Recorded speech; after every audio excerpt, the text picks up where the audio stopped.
ಪ್ರಾರ್ಥನೆ ಮಾಡ್ಕೊಳ್ಳೋಣ. Praise lord. ಎಲ್ಲರಿಗೂ ವಂದನೆ. ಪ್ರಾರ್ಥನೆ ಮಾಡ್ಕೊಂಡು ಆರಂಭ ಮಾಡ್ಕೊಳ್ಳೋಣ. Praise lord. ಪ್ರಾರ್ಥನೆ ಮಾಡ್ಕೊಂಡು ಆರಂಭ ಮಾಡ್ಕೊಳ್ಳೋಣ. ಪ್ರೀತಿ ಸರಪನದ ಪಲಕ ತಂದೆ, ನಿನ್ನ ಬಂಗಾರ ಪದಕ್ಕೆ ಹೊಂದ್ಬಿಟ್ಟವ. ಈ ಸಮಯದಲ್ಲಿ ಪ್ರಾರ್ಥನೆ ಮಾಡೋಕ್ಕೆ ಸಮಯ ಕೊಟ್ಟಿದ್ದಕ್ಕೆ ಸೋತ್ಬಿಟ್ಟವ. ದಿವ ಸ್ವಸ್ಥವಾಗಿ ಮಾತಾಡೋಕ್ಕೆ, ಓದೋಕ್ಕೆ, ಧ್ಯಾನ ಓದ್ಕೊ, ಬೈಬಲ್ ಓದೋಕ್ಕೆ, ಧ್ಯಾನ ಓದ್ಬಿಟ್ಟವ. ದಿವ ಸ್ವಸ್ಥವಾಗಿ ಮಾತಾಡೋಕ್ಕೆ ಸಾಂಪರಿಸು ನಿಂದುವ. ಈ ಸಮಯದಲ್ಲಿ ಪ್ರಾರ್ಥನೆ ಮಾಡೋಕ್ಕೆ ಸಮಯ ಕೊಟ್ಟಿದ್ದಕ್ಕೆ ಬೇಡಿಕೊಳ್ಳುತ್ತೇನೆ. ಆಮೆನ್.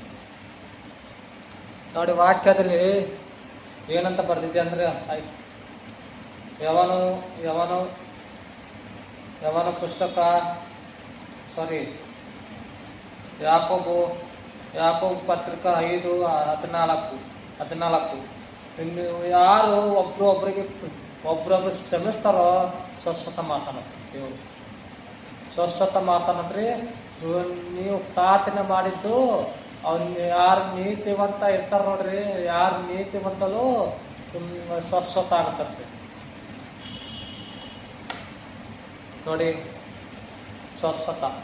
ನೀನು ಜಸಿಸಿದ್ರ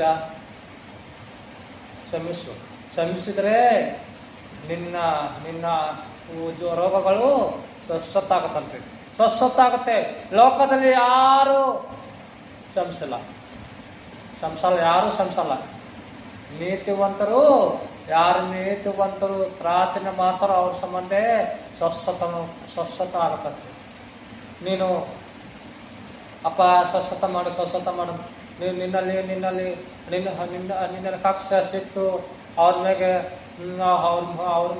ಮೇಲೆ ಕಕ್ಷ ಸಿಟ್ಟು, ಆಕಾರ, ಶತ್ರುತನ, ವೈರಿತನ ಇಟ್ಕೊಂಡ್ರೆ ಅಪ್ಪ ನಾನು ಶ್ರಮಿಸಂದ್ರೆ ದೇವ್ರು ಶ್ರಮಿಸಲ್ಲ. ಎದಕ್ಕೆ ಶ್ರಮಿಸಲ್ಲ ನೋಡಿ ಹೇಳ್ತಿದ್ದೀನಿ. ನೀನು ಯಾರಿಗನ ಜೋಷಿಸಿದ್ರೆ, ಯಾರಿಗನ ಹಿಂಸೆ ಕೊಡ್ತಿದ್ರೆ ನೋಡಿ, ಯಾರಾಯ್ತ್ರಿ ಸಹೋದರ ಕ್ಷಮಿಸು. ನೀನು ನಿನ್ನ ಶರೀರದಲ್ಲಿ ಏನು ರೋಗ ಇದೆಯೋ, ನಿನ್ನ ಶರೀರದಲ್ಲಿ ಏನು ರೋಗ ಇದೆಯೋ ದೇವ್ರಿಗೆ ಕೇಳ್ಕೊ. ಅಪ್ಪ ನಾನು ಅವ್ರನ್ನ ಕ್ಷಮಿಸ್ತಿದ್ದೀನಿ, ಪ್ರೀತಿ ಮಾಡ್ತಿದ್ದೀನಿ, ಅವ್ರನ್ನ ನಾನು ಕ್ಷಮಿಸ್ತೀನಿ, ಮನಸ್ಸಿಂದ ಕ್ಷಮಿಸ್ತೀನಿ ಅಂದರೆ ನಿನ್ನ ಶರೀರದಲ್ಲಿ ಏನು ರೋಗ ಇದೆ ಎಲ್ಲ ಸ್ವಸ್ಥತ ಆಗುತ್ತೆ. ದೇವ್ರು ಸ್ವಸ್ಥವಾಗಿ ಬಂದಿದೆ ನೋಡಿ. ಲೋಕದಲ್ಲಿ ಯಾರು ಏನು ಮಾತಾಡ್ತೀವಿ, ಲೋಕದಲ್ಲಿ ಯಾರು ಕ್ಷಮಿಸಲ್ರಿ.